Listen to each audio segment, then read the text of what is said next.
Hey everyone, TruthSurge here again, and welcome to another mind-boggling episode of Jesus, Hebrew Human, or Mythical Messiah. The exceptions, or the contradictions, or the objections, or the verses that make us go, And so, it's been a while, but in the most recent episodes, we've looked at some of the verses that seem to contradict the Jesus myth theory. And what we're going to do this time is going to be pretty much the same. We're going to take a look at some verses that, at face value, don't bode very well for the Jesus myth theory. And in particular, we're going to look at the verses where Paul refers to Jesus as a man, or in the Greek, anthropos. And so we're going to take a look at those and see if we can't dissect it and dig around and excavate some things that might help shed some light on what is going on. How could Paul refer to Jesus as a man if Paul knew that Jesus had never been on earth? So it leaves us, it gives us a little work to do. So we're going to be looking at that, and this one is not so cut and dried as a lot of the other ones, but I think I've got a reasonable explanation. At least to me, it makes a whole lot of sense. So we'll find out, I suppose. So anyway, let's quit talking about it and actually look at it. So go grab your shovel, and I'll get my shovel, and let's do a little digging and see if we can't excavate some arguments to explain why Paul might refer to Jesus as anthropos. In both Paul's letter to the Christians in Rome and his first letter to the believers at Corinth, Paul refers to Jesus as a man, or in the original Greek as anthropos. This Greek word is the equivalent of human being.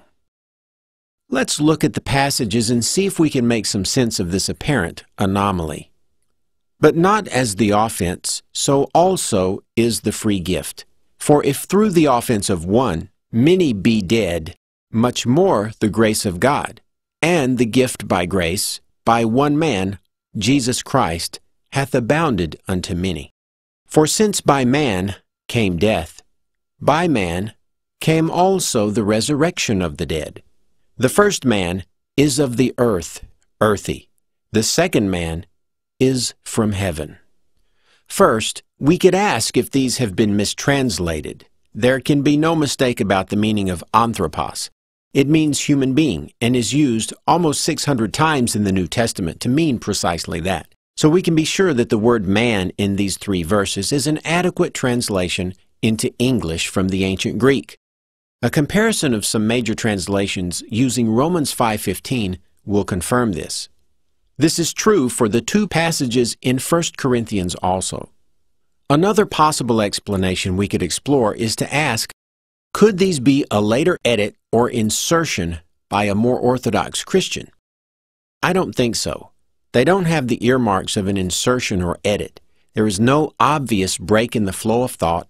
There are no anachronisms present, and the word anthropos is present in the 3rd century Codex Sinaiticus as well as P46 for the two verses in 1 Corinthians 15. P46 is a manuscript dated to around the year 200 CE. Romans 5:15 did not survive in P46. Therefore, we must abandon the idea of a later edit and seek elsewhere for a logical explanation. Although I might note before moving on that there is an insertion in 1 Corinthians 15:47, as some manuscripts, including Codex Sinaiticus, do not contain the word Lord, but this neither helps nor harms the case at this point. It makes sense that if Paul does not intend for us to understand Jesus as being truly human in every way, then Paul must have some other intention or reason for calling Jesus anthropos in these two passages. There are several pieces to the solution, but the primary clue is the fact that in both passages, Paul is comparing Jesus to Adam. Nowhere else in the New Testament is Jesus compared to Adam, and nowhere else in the New Testament is Jesus referred to as anthropos. Only in these two passages where Paul compares Jesus to Adam, Adam being the Hebrew word for man, is Jesus called anthropos. I think Paul's goal was to show Jesus as a kind of Adam, a special individual who is a sort of counterpart to Adam, a sort of bookend to complete God's dealings with mankind and set the upper boundary of history with the impending appearance of his Son on earth. Adam was the first man, and Jesus is the second man, or last, depending on which verse you want to go with. To create this bookend construct, Paul needs to fudge the facts a bit and call Jesus a man, even though Jesus only took on the shape of a man, as we learn from Paul himself in Philippians 2:7-8, as well as Romans 8:3. See Jesus Hebrew Human or Mythical Messiah 6a through 6g. Since Paul's Jesus became like a man in appearance only, when he descended through heaven to be killed by the demons in the lowest level of heaven, Paul can refer to Jesus as a man when comparing him to Adam in order to complete his comparison and maintain the symmetry between Adam and Jesus. Paul is using anthropos loosely, not literally. It is crucial to note again that nowhere else in the New Testament outside the Gospels and Acts is Jesus referred to as anthropos, except in these two passages where Paul is comparing him to Adam, and nowhere else is Jesus compared to Adam in the entire New Testament, except for these two passages.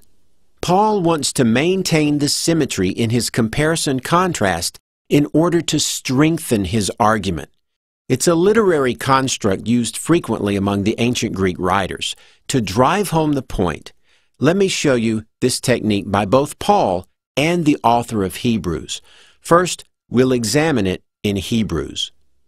The author of Hebrews uses the technique of comparing and contrasting in a dualistic nature, just as Paul is doing in the two passages in question.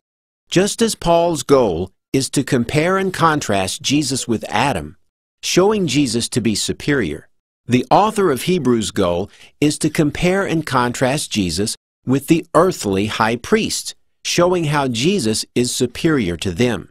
In order to do this, the author spotlights the similarities while also highlighting the superior nature of Jesus' sacrifice.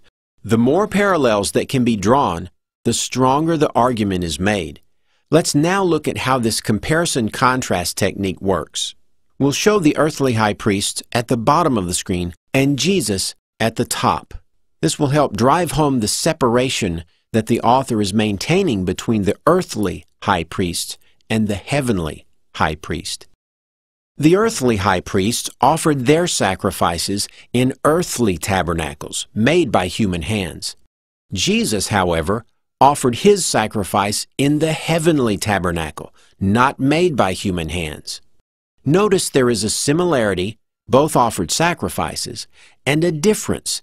Jesus' sacrifice was offered in a perfect tabernacle, in heaven, not on earth. The earthly high priests offered blood, not their own. Jesus, however, offered his own blood. Again, the parallel and the contrast. By the way, if Jesus offered himself in heaven, the blood mentioned here would obviously not be human blood, but would be perhaps similar to the same type of blood that the Greek gods possessed, the same type of physical substance that all the gods of myth possessed. Not human flesh, but flesh nonetheless. The earthly high priest offered sacrifices often. Jesus, however, offered himself once. Now let's take a look at how the author of Hebrews is twisting the facts just a little bit in order to create his comparison-contrast and even call Jesus a high priest. The subtle difference here is that Jesus is made to be a priest who offered himself of his own accord. The author is twisting the truth just a tad in order to maintain his parallel, just as Paul is stretching the truth about Jesus being a human being. Jesus did not offer himself. God delivered Jesus up to be killed. God handed over his Son to be killed. It was God who offered the sacrifice of his Son.